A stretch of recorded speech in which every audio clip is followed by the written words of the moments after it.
Agora você pode fazer parte do clube de membros do Spurgeon TV. Esses são e-books já disponibilizados para os membros do canal. Todos os dias, novos e-books são adicionados junto com outros benefícios que só os membros têm.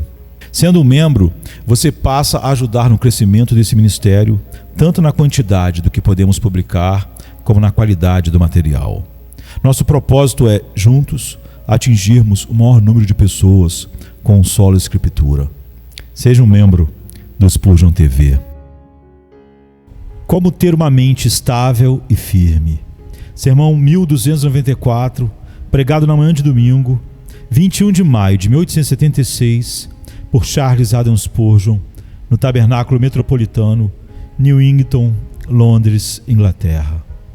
Assim Deus, querendo mostrar mais claramente aos herdeiros da promessa a imutabilidade de seu propósito, interveio com juramento para que nós, que nos refugiamos no acesso à esperança proposta, tenhamos grande ânimo por meio de duas coisas imutáveis, nas quais é impossível que Deus minta. Essa esperança é para nós âncora da alma, segura e firme, que entra no lugar interior, além do véu, onde Jesus entrou por nós, como precursor, tornando-se sumo sacerdote para sempre, segundo a ordem de Melquisedeque. Hebreus 6, 17 a 20.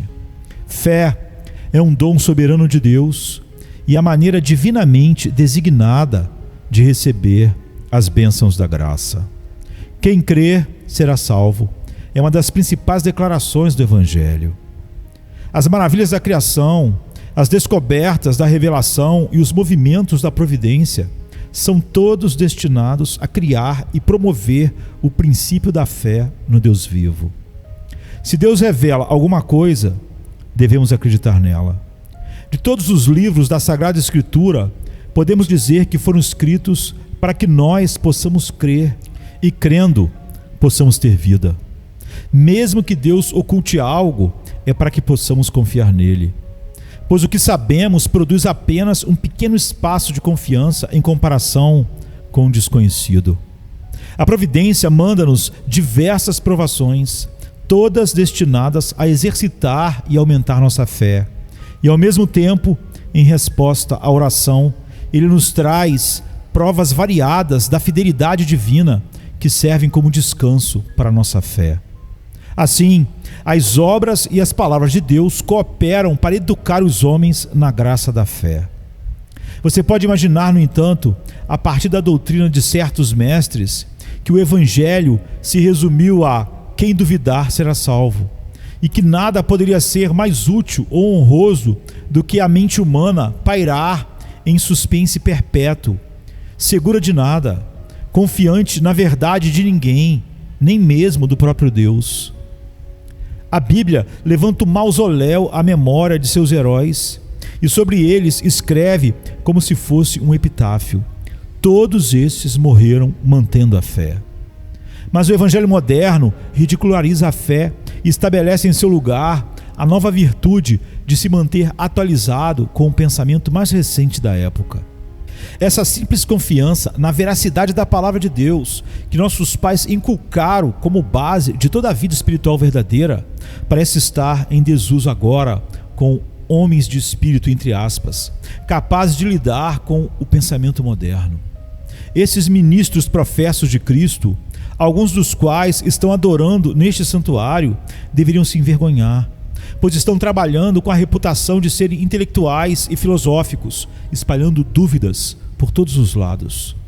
A doutrina da bem-aventurança da dúvida é tão oposta ao Evangelho de Jesus Cristo quanto as trevas são opostas à luz, ou Satanás ao próprio Cristo. É posta como um silenciador da consciência daqueles homens orgulhosos que se recusam a submeter sua mente ao governo de Deus. Tenha fé em Deus, pois a fé em si mesma é uma virtude da mais alta ordem. Nenhuma virtude é mais verdadeiramente excelente do que a simples confiança no Eterno, a qual alguém é ajudado a mostrar pela graça do Espírito Santo. Não apenas a fé é uma virtude em si mesma, mas ela é a mãe de todas as virtudes. Quem crê torna-se forte para trabalhar, paciente para sofrer, ardoroso para amar, ansioso para obedecer e zeloso para servir. A fé é uma raiz da qual pode crescer tudo o que adorna o caráter humano. Longe de se opor às boas obras, é a fonte de onde elas fluem. Afaste a fé do cristão professo e você terá cortado sua força, como Sansão teve cortadas suas madeixas e ficou sem poder se defender ou vencer seus inimigos. O justo viverá pela fé. A fé é essencial à vitalidade do cristianismo. E qualquer coisa que enfraqueça essa fé, enfraquece a própria fonte principal do poder espiritual. Irmãos, não apenas nossa própria experiência nos ensina isto, e a palavra de Deus o declara, mas toda a história humana mostra a mesma verdade. Fé é força. Porque mesmo quando os homens se enganam, crendo no erro, eles mostram mais poder do que os homens que conheceram a verdade, mas não a consideraram de bom coração. Pois a força que o homem tem em lidar com seus semelhantes reside na força de convicção que seus companheiros têm sobre sua própria alma. Ensine um homem para que todo o seu coração creia no Senhor, e você lhe terá dado tanto ponto de apoio como a alavanca com a qual ele pode mover o mundo. Até este exato momento, a terra inteira está trêmula como uma massa de geleia sob os passos de Lutero. E por quê? Porque ele era forte na fé. Lutero era um crente vivo e os mestres que ele teve de enfrentar eram meros disputadores. E os sacerdotes, cardeais e papas com os quais ele entrou em contato eram meros comerciantes de tradições mortas. Portanto, ele os arrasou com grande matança. Toda a sua coragem acreditava no que ele havia aprendido de Deus e, como uma barra de ferro entre os vasos de oleiro, ele também estava entre os fortes de sua época. O que tem sido verdade na história o tempo todo é certamente verdade agora. É crendo que nos tornamos fortes. Isto é cristalino. Quaisquer que sejam as supostas excelências que possam existir na elogiada condição receptiva da mente, no equilíbrio de um intelecto cultivado e no julgamento instável da descrença honesta, entre aspas, sou incapaz de discerni-las e não vejo referência a elas nas Escrituras. Os escritos sagrados não oferecem elogio à incredulidade, nem apresentam motivos ou razões para seu cultivo. A experiência não prova ser ela força na batalha da vida ou sabedoria para os meandros da existência. É quase semelhante à credulidade e, ao contrário da verdadeira fé, está propensa a ser levada por qualquer falsidade. A descrença não produz consolo para o presente e sua perspectiva para o futuro não é de modo algum reconfortante. Não descobrimos nenhuma indicação de uma sublime terra nublada na qual homens, com orgulho e presunção, irão eternamente confundir a si mesmos e aos outros. Não ouvimos profecia de um salão celestial da ciência, em que os céticos possam tecer novos sofismas e forjar novas objeções à revelação de Deus. Há um lugar para o que não crê, mas não é o céu. Voltando ao nosso texto, cujo tom está muito distante de toda incerteza, vemos claramente que o Senhor não quer que estejamos numa condição incerta, mas que eliminemos toda incerteza e questionamento. Entre as pessoas, um fato é estabelecido quando alguém honesto jura por ele. Assim, Deus, querendo mostrar mais claramente aos herdeiros da promessa a imutabilidade de seu propósito, interveio com juramento. Condescendendo com a fraqueza da fé humana, ele mesmo jura pelo que declara, e assim nos dá um evangelho duplamente certificado pela promessa e juramento do Deus eterno. Certamente os anjos devem ter se perguntado, quando Deus ergueu a mão ao céu para jurar, o que havia prometido, e devem ter concluído que dali em diante haveria um fim para todos os conflitos, por causa da confirmação que o Senhor deu à sua aliança. Ao trabalhar nosso texto, devo dirigir a atenção de vocês para a sua mais notável metáfora. Este mundo é como um mar inquieto, instável, perigoso, nunca em estado de permanência. As atividades humanas podem ser comparadas a ondas agitadas e sacudidas pelo vento. Quanto a nós mesmos, somos os navios que seguem no mar e estão sujeitos às suas mudanças e movimentos. Estamos inclinados a ser arrastados por correntes, impelidos por ventos e agitados por tempestades. Ainda não chegamos à verdadeira terra firme, ao descanso que resta para o povo de Deus. Deus não nos deixaria ser levados por todos os ventos e, portanto, aprove a Ele criar para nós uma âncora de esperança mais segura e firme, para que possamos superar a tempestade. Não vou tentar pregar a respeito de todo o texto diante de nós, pois isso iria requerer 7 anos pelo menos e um John Owen ou um Joseph Carroll para apresentar 10% do seu significado. Vou simplesmente trabalhar o único conjunto de verdades sugeridas pela imagem de uma âncora. E que Deus conceda que, nesta manhã, todos nós que conhecemos o significado dessa âncora, possamos sentir que ela está nos segurando com força. E que outros, que nunca possuíram essa âncora antes, possam lançá-la ao mar esta manhã pela primeira vez e sentir durante o resto de sua vida a forte consolação que tal firmeza concede ao crente, nos dando uma mente inabalável. Em primeiro lugar, permita-me chamar sua atenção para a função da âncora sobre a qual fala o nosso texto. A finalidade de uma âncora, claro, é atrelar o navio firmemente a um lugar quando ventos e correntes poderiam removê-lo. Deus nos deu certas verdades que se destinam a manter nossa mente presa à verdade, à santidade, à perseverança. Resumindo, a nos prender a Ele. Mas por que segurar o navio? A primeira resposta que se sugere a essa pergunta é impedir que ele seja destruído. O barco pode não precisar de uma âncora em águas calmas. Quando em mar aberto, ficar um pouco à deriva pode não ser algo muito sério, mas há condições climáticas em que uma âncora se torna essencial. Quando um vendaval está se movendo para a costa, soprando grandes rajadas, e a embarcação não consegue manter seu curso, e certamente será conduzida para a costa rochosa, a âncora vale seu peso em ouro. Se o bom navio não puder ser ancorado, nada restará dele em pouco tempo, a não ser uma longarina aqui e ali. O belo navio será feito em pedaços e todos os marinheiros se afogarão. Esse é o momento de lançar a âncora. A melhor âncora, se quiser, e deixar o bom navio desafiar o vento. Nosso Deus não pretende que seu povo seja formado por náufragos. No entanto, esse seria o seu destino se eles não estivessem seguros na hora da tentação. Irmãos, se todo vento de doutrina o rodopiasse à vontade, logo você se afastaria da verdade, como está em Jesus, e acabaria por naufragar. Mas você custou muito caro ao seu Senhor para ele o perder. Ele o comprou por grande preço e lhe provê fartura para vê-lo quebrado em pedaços. Portanto, ele providenciou para você um apoio glorioso e, quando as tentações de Satanás, suas próprias corrupções e as provações do mundo o assolarem, a esperança poderá ser a âncora de sua alma, segura e firme, lhe dando, como eu disse, uma mente inabalável. Como precisamos dessa âncora? Pois vemos outros caírem no erro do perverso, vencidos pela falsidade da injustiça e deixados para sempre como náufragos, sem ter esperança e sem Deus no mundo.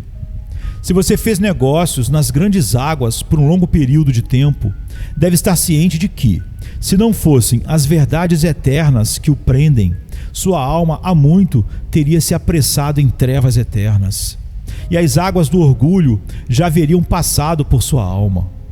Quando as poderosas ondas se erguem, seu pobre barco parece descer até o fundo das montanhas e, se não fosse pelo amor imutável e pela fidelidade eterna, seu coração estaria completamente abatido. Não obstante, aqui está você hoje, convocado pela graça, provido pela misericórdia, guiado pela sabedoria divina e impulsionado pelo poder celestial. Graças à âncora, ou melhor, ao Deus que a concede a você, nenhuma tempestade o destruiu, pelo contrário, você está a caminho do porto da glória. Uma âncora é também necessária para evitar o desconforto do navio, pois seria muito ruim ser levado de um lado para outro com a mudança do vento. Infeliz da criatura suscetível a influências externas, que voa como espinhos ao vento ou como algo rolando diante do redemoinho. Como uma mente assim fica perturbada. Precisamos de uma âncora para nos firmar, para que possamos habitar em paz e encontrar descanso para nossa alma. Bendito seja Deus por termos garantias sólidas e infalíveis verdades que agem poderosamente na nossa mente para impedir que ela seja assediada e desanimada. O texto cita grande ânimo. Não é uma palavra gloriosa? Não temos apenas um mero ânimo que nos manterá firmes e resistentes contra a tempestade nos tempos de aflição, mas um grande ânimo para que, quando a aflição irromper com força incomum, como um furioso tornado, a forte consolação, como uma âncora maior, possa ser mais do que uma réplica para a forte tentação e nos capacite a triunfarmos sobre tudo. Muito tranquilo é o homem muito crente. Como diz o hino, aleluia, eu creio. Agora o mundo vertiginoso passa rápido, porque minha alma encontrou uma âncora até a noite da tempestade passar. Uma âncora é também necessária para nos preservar da perda do progresso que fizemos. A embarcação está seguindo muito bem para o porto, mas o vento muda e sopra forte. Ela será levada de volta ao porto de onde partiu ou a um porto igualmente indesejável, a menos que possa resistir ao vento ruim. Portanto, o capitão lança sua âncora. Ele diz para si mesmo: cheguei até aqui e não vou voltar atrás. Lanço minha âncora e aqui eu paro. Pessoas santas são às vezes tentadas a voltar ao país de onde saíram. Elas estão inclinadas a renunciar às coisas que aprenderam e a concluir que nunca foram instruídas pelo Senhor em absoluto. Infelizmente, o velho Adão nos puxa de volta e o diabo se esforça para nos fazer retroceder. E, se não fosse por algo certo, teríamos voltado.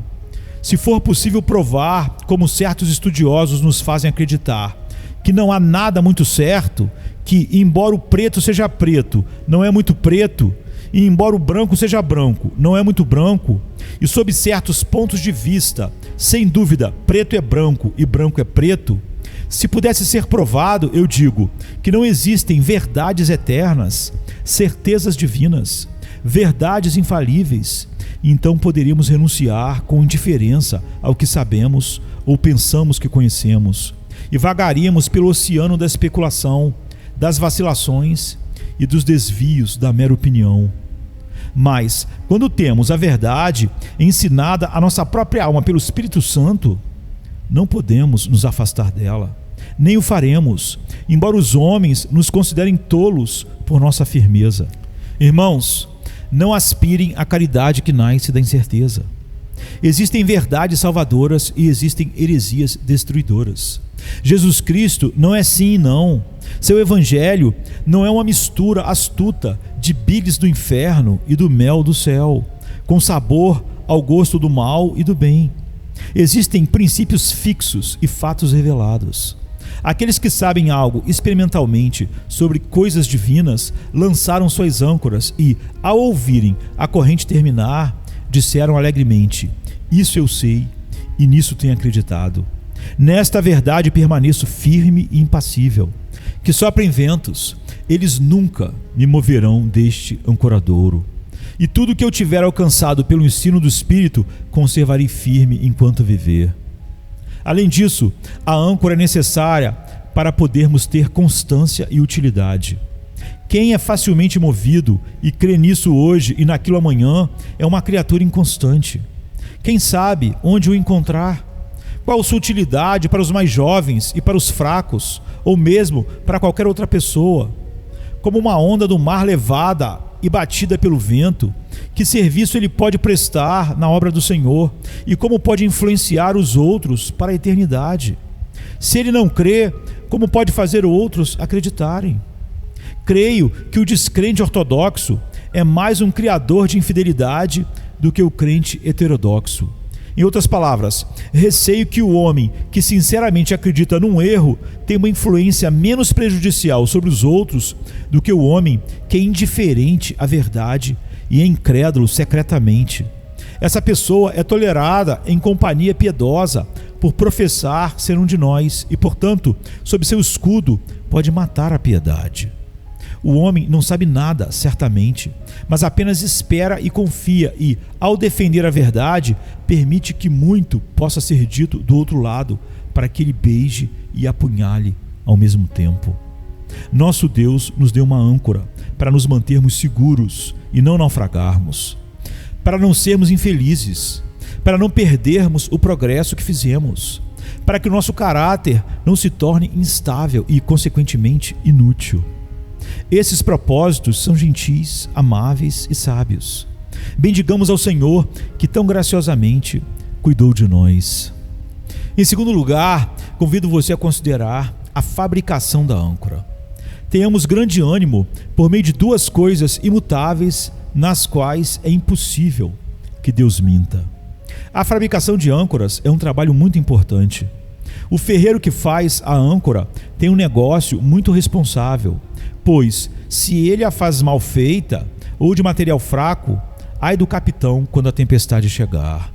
As âncoras não são feitas de ferro fundido, nem de qualquer tipo de metal disponível, mas são de ferro forjado, fortemente soldadas e de material compacto e resistente, que suportará toda a tensão que possa vir sobre ela no pior dos tempos. Se algo neste mundo precisa ser forte, deve ser a âncora, pois dela dependem a segurança e a vida. Qual é a nossa âncora? Ela tem duas grandes lâminas ou abas, cada uma das quais atua como uma resistência. É feita de duas coisas divinas. Uma é a promessa de Deus, segura e estável.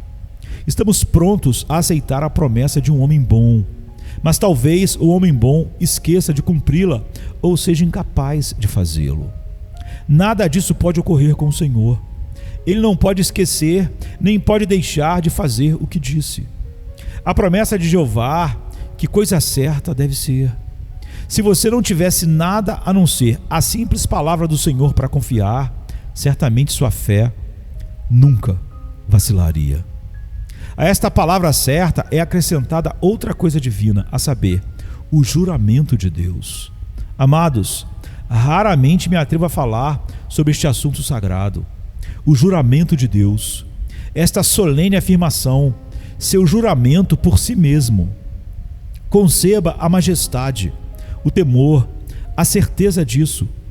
Aqui estão duas garantias divinas que, como as abas da âncora, nos mantêm firmes. Quem ousa duvidar da promessa de Deus? Quem pode ter a audácia de desconfiar do seu juramento? Temos como âncora duas coisas que, além de serem divinas, são expressamente consideradas imutáveis, ou seja, duas coisas que não podem mudar. Quando o Senhor faz uma promessa, Ele nunca volta atrás. Os dons e o chamado de Deus são irrevogáveis. Disse Ele e não fará. Prometeu Ele e não permanecerá firme. Ele nunca muda e sua promessa permanece de geração em geração. Então vem o juramento, que é outra coisa imutável. Como poderia ser alterado? Deus empenhou a honra do seu nome, e não é possível que, nessas circunstâncias, Ele se retrate e negue suas próprias declarações. Ah não, como diz o hino, o Evangelho sustenta meu espírito. Um Deus fiel e imutável estabelece os fundamentos da minha esperança, em juramentos, promessas e sangue. Observe que junto a essas duas coisas é dito, nas quais é impossível que Deus minta. Isso é inconsistente com a ideia e o pensamento de que Deus poderia ser um mentiroso. Um Deus que mente seria um erro de linguagem, uma evidente contradição. Não pode ser. Deus deve ser verdadeiro, verdadeiro em sua natureza, em seus pensamentos, em seus planos, em seus atos e em suas promessas, e indubitavelmente verdadeiro em seu juramento, nas quais é impossível que Deus minta. Ó amados, que abençoado apoio temos aqui. Se a esperança não pode repousar em tais garantias, sobre o que poderia descansar. Mas agora, qual é essa promessa e qual é esse juramento? A promessa é a mesma que foi feita a Abraão, de que sua semente seria abençoada, e nesta semente seriam também abençoadas todas as nações da terra. A quem foi feita esta promessa? Quem é a semente? Em primeiro lugar, a semente é Jesus, que abençoou todas as nações. E em seguida, nosso apóstolo provou que esta promessa não foi feita à semente segundo a carne, mas à semente segundo o Espírito. Quem então são as sementes segundo o Espírito? Ora, são os que creem, pois ele é o Pai dos fiéis, e a promessa de Deus, portanto, é confirmada a todos os que demonstram fé, como o crente Abraão.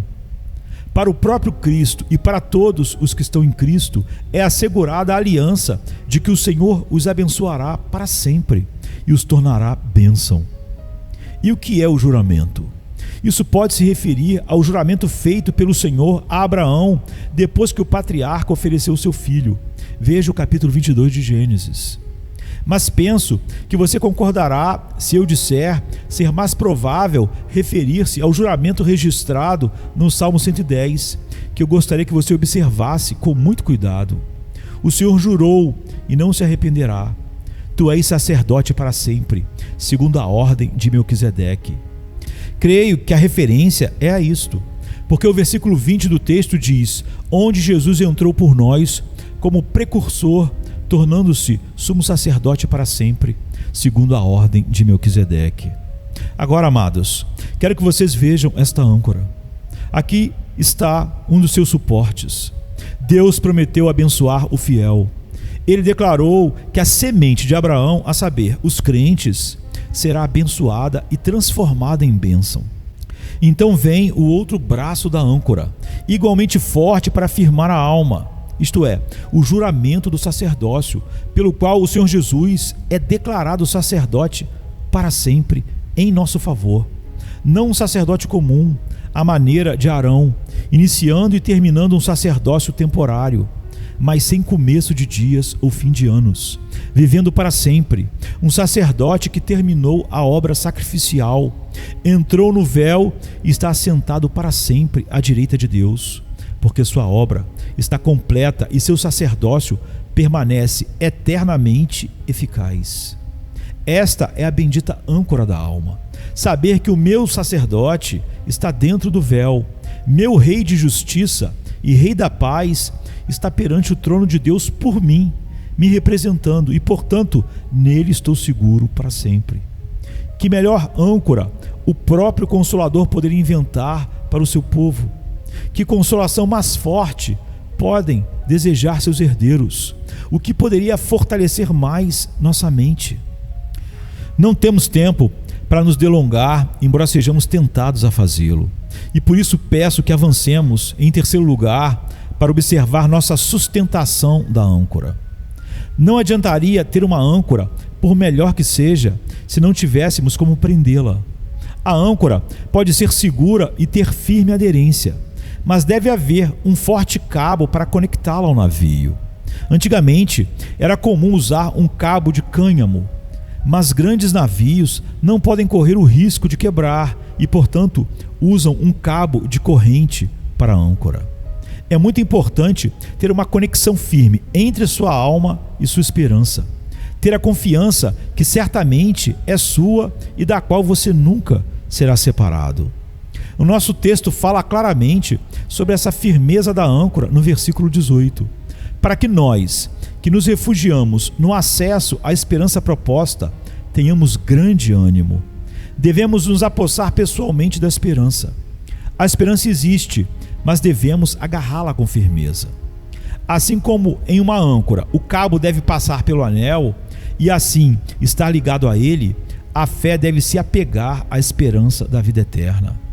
O grego original significa apossar-se pela força principal e assim segurar para não perdermos nossa sustentação quando a força maior a puxar de nós.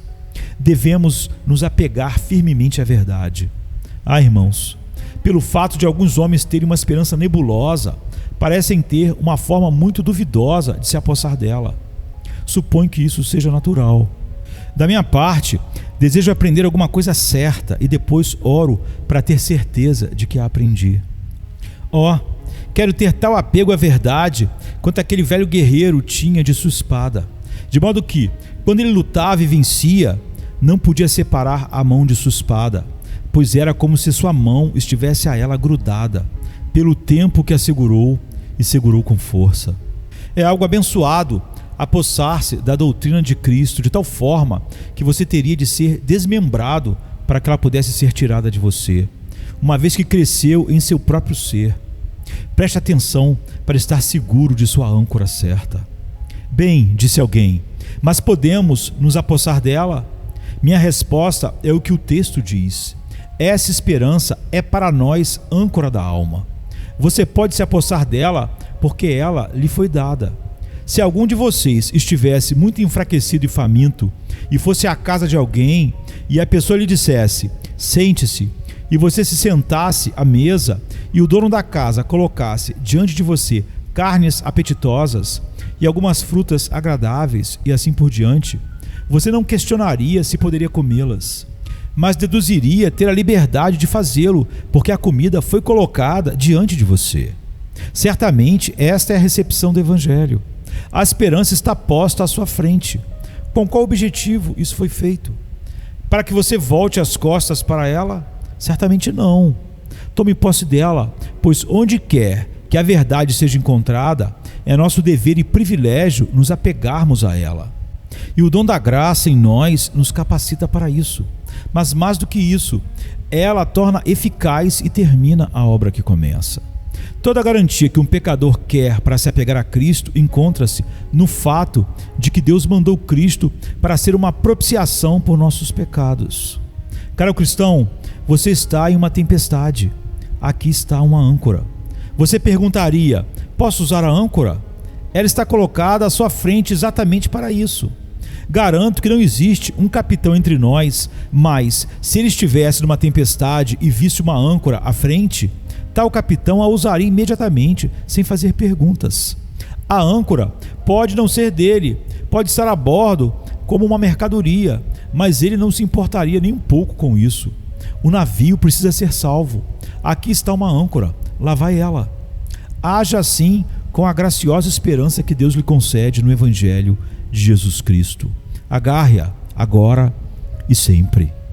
Agora, observe que nosso apego à âncora deveria ser algo presente e um assunto consciente, pois lemos, nós que nos refugiamos no acesso à esperança, estamos conscientes de que a temos.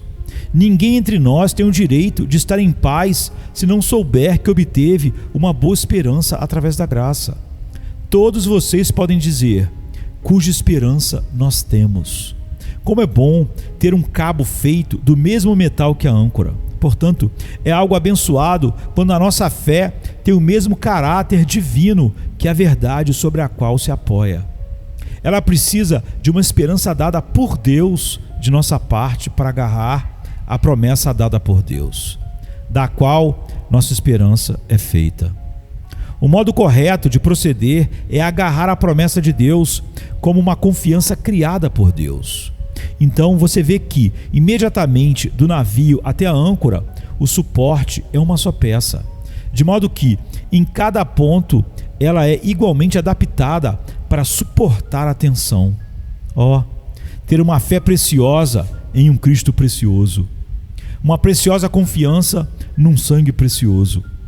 Deus concedeu isso a você e você pode exercitá-lo neste exato momento.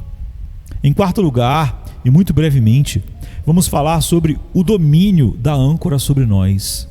O navio está preso à sua âncora por um cabo de corrente, mas ao mesmo tempo, a coisa mais importante é que a âncora fique presa ao navio.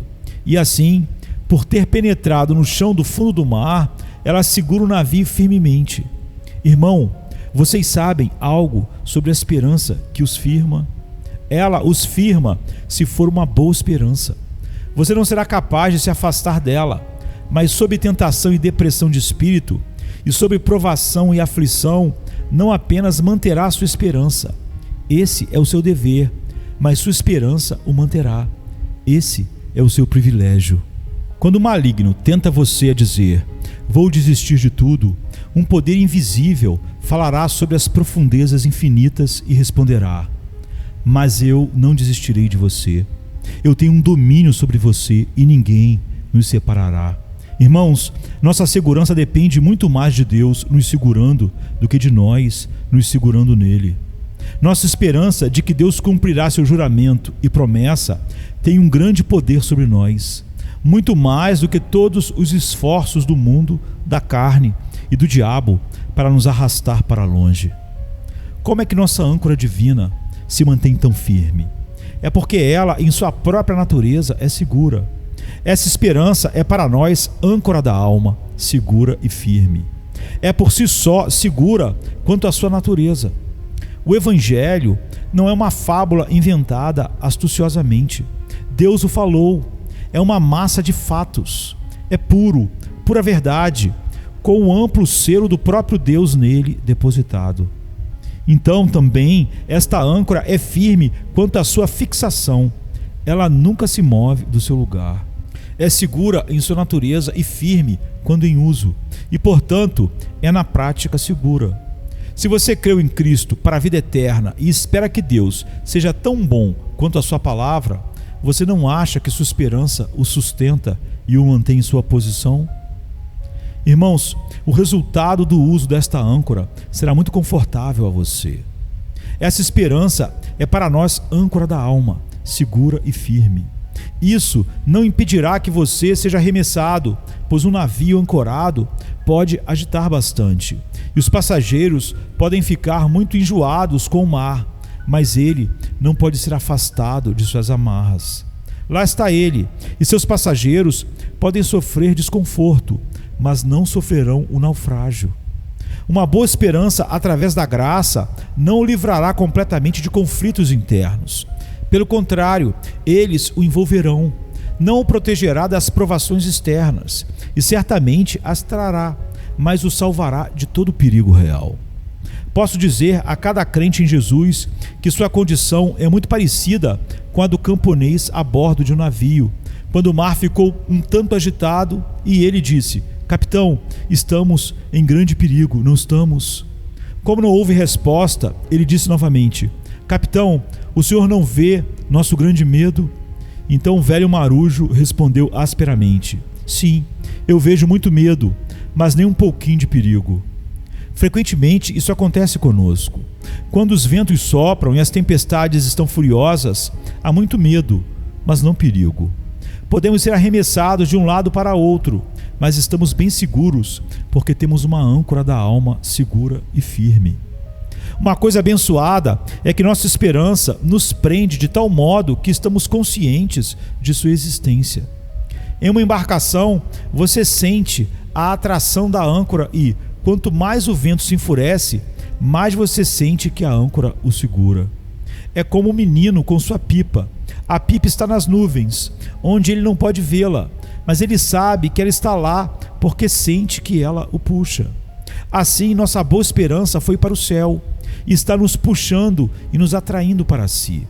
Não podemos ver nossa âncora, e seria inútil se pudéssemos vê-la. Seu uso começa quando está fora de vista, mas ela puxa e podemos sentir a pressão celestial. Isso dá um profundo descanso e estabilidade à nossa mente. E agora, finalmente, o melhor de tudo: a firmeza invisível da âncora que entra no lugar interior, além do véu. Nossa âncora é como qualquer outra. Quando é útil, está fora de vista. Quando a âncora é vista, não está fazendo nada, a menos que seja uma âncora para um pequeno curso d'água ou para águas rasas. Quando a âncora é útil, ela é jogada ao mar e lá embaixo, entre os peixes, fica firme, fora de vista. Onde está a sua esperança, irmão? Você crê porque pode ver? Isso não é crer de forma alguma. Você crê porque sente? Isso é sentir, não é acreditar. Mas bem-aventurados os que não viram e creram. Bem-aventurado aquele que crê contra seus sentimentos, sim, e espera contra a esperança. Isto é uma coisa estranha a fazer, esperar contra a esperança. crer em coisas impossíveis e ver coisas invisíveis. Quem pode fazer isso aprendeu a arte da fé. Nossa esperança não é vista, está nas ondas ou, como diz o texto, além do véu. Não vou explicar muito a figura, mas o marinheiro pode dizer que sua âncora está além do véu líquido, pois um véu de água está entre ele e ela, e permanece oculta. Tal é a confiança que temos em Deus, a quem, não vendo, nós amamos. Como diz o hino, que sopre o vento, rolem as ondas, a esperança é a âncora da minha alma. Mas posso, com um delicado nó, uma esperança invisível em Deus confiar? Firme e segura, não pode falhar. Ela entra profunda, além do véu. Ela prende numa terra desconhecida e me atraca ao trono de meu Pai. Embora a nossa âncora tenha saído do campo visual, graças a Deus ela se agarrou firmemente e entrou no lugar interior, além do véu. Que promessa pode se igualar àquela que um homem tem acerca do seu Deus quando pode clamar: Tu prometeste, portanto, faze como disseste. Que promessa é mais firme que esta? Senhor, Tu juraste, não podes voltar atrás. Tu disseste que quem crê em Ti é justificado de todo pecado. Senhor, eu creio em Ti, portanto, agrada-te em fazer o que disseste. Eu sei que Tu não podes mentir e juraste que Cristo é um sacerdote eterno, e eu estou descansando nele como meu sacerdote que fez completa expiação por mim. Por isso, compromete-te com teu juramento e aceita-me por causa do sacrifício de Jesus. Tu podes rejeitar uma alma porque seu próprio filho está implorando? Jesus é capaz de salvar plenamente os que chegam a Deus por meio dele, visto que ele vive para fazer minha intercessão. Meu Senhor, esta é a posse que tenho em relação a Ti. Esta é a âncora que lancei nas profundezas, os atributos misteriosos da Tua natureza maravilhosa. Eu confio em Ti e Tu não me envergonharás na minha esperança. Ó irmãos, que poder você tem sobre o Deus vivo quando se apoia em seu juramento e sua promessa. Assim você o agarra como Jacó agarrou o anjo, e você certamente ganhará de suas mãos a recompensa. Observe em seguida que, quando uma âncora tem uma boa aderência lá embaixo, quanto mais o navio se arrasta, mais preso fica.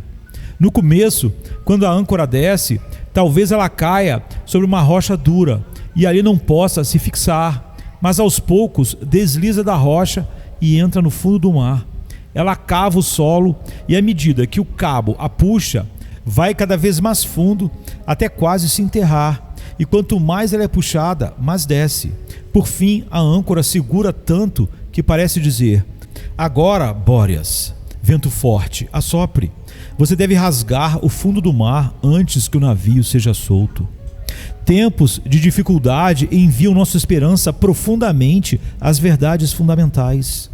Alguns de vocês que nunca conheceram aflições, pessoas ricas que nunca conheceram a escassez, pessoas saudáveis que nunca estiveram doentes duramente uma semana, não têm nem metade da esperança gloriosa que os experimentados têm. Grande parte da descrença na igreja cristã provém da vida fácil dos que professam crer. Quando você se aproxima daqueles que foram provados, precisa de um evangelho sólido. Um homem faminto que trabalha duro não pode viver com suas sopas ralas e seus cremes batidos. Ele precisa de algo sólido para nutri-lo. E assim, o homem provado sente que deve ter um evangelho verdadeiro e deve crer que é verdadeiro, ou então sua alma passará fome. Agora, se Deus promete e jura, não temos a mais sólida das garantias? A fé mais firme e concebível nada mais é do que o que é devido ao Deus 3 vezes santo e fiel. Portanto, irmãos, quando um problema maior vier, acredite mais firmemente. E quando o seu barco for sacudido em águas profundas, acredite mais confiantemente. Quando a cabeça estiver doendo e o coração estiver palpitando, quando toda a alegria terrena se for e quando a morte se aproximar, acredite mais.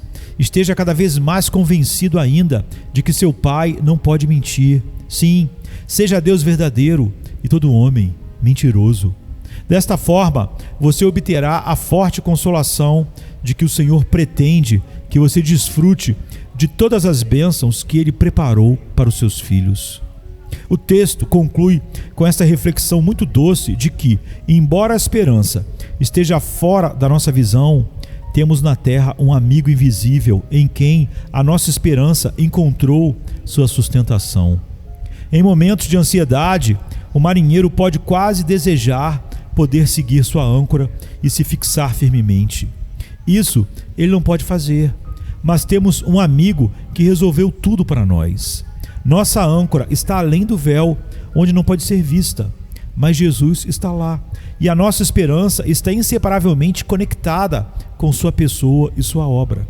Sabemos com certeza que Jesus de Nazaré, após sua morte e sepultamento, ressurgiu da sepultura e 40 dias depois, na presença de seus discípulos, subiu aos céus e uma nuvem o recebeu.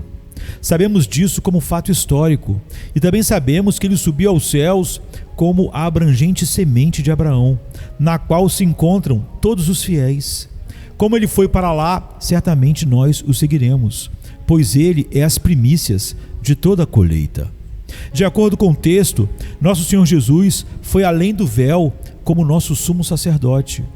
Agora, o sumo sacerdote, além do véu, está no lugar de aceitação em nosso favor. Um sumo sacerdote da ordem de Melquisedeque é aquele que tem poder ilimitado para abençoar e salvar ao máximo.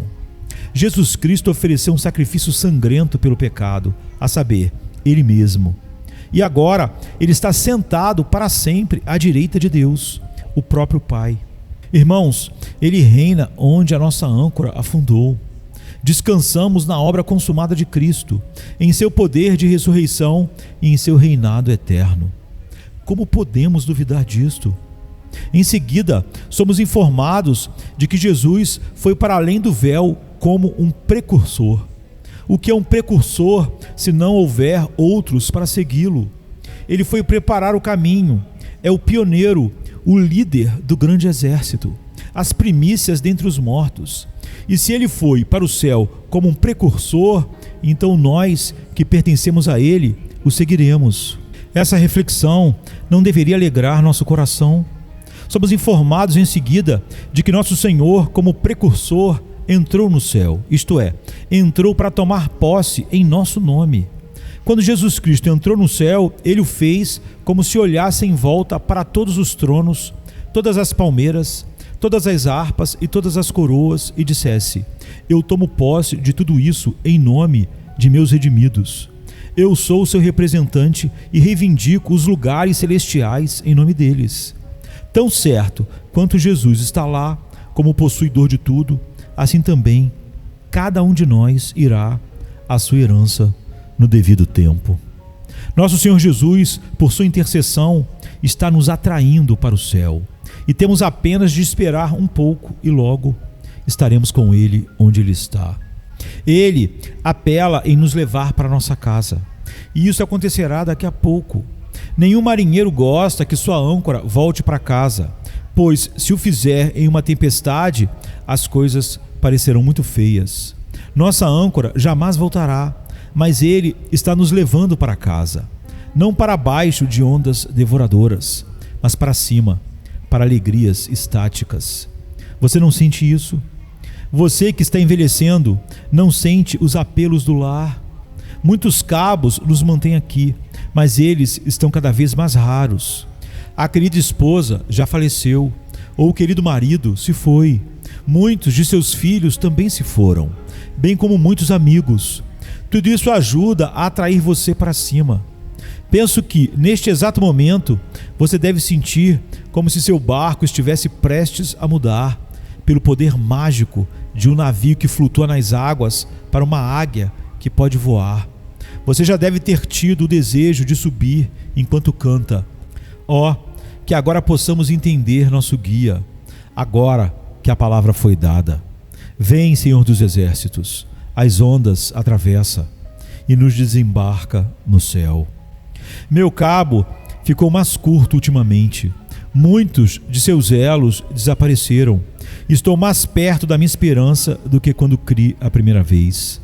Todos os dias a esperança se aproxima da fruição. Que a nossa alegria nela se torne mais exultante. mais algumas semanas ou meses e habitaremos lá em cima. E embora não precisemos de âncora para nos manter firmes, abençoaremos eternamente a condescendência divina que produziu tanta firmeza para nossa mente instável enquanto era sacudida sobre este mar de cuidados. O que farão vocês, os que não têm âncora? Pois uma tempestade está vindo. Eu vejo as nuvens baixas e ouço ao longe o furacão. O que você fará? Que o Senhor o ajude a fugir imediatamente em busca de refúgio na esperança colocada diante de você. Amém.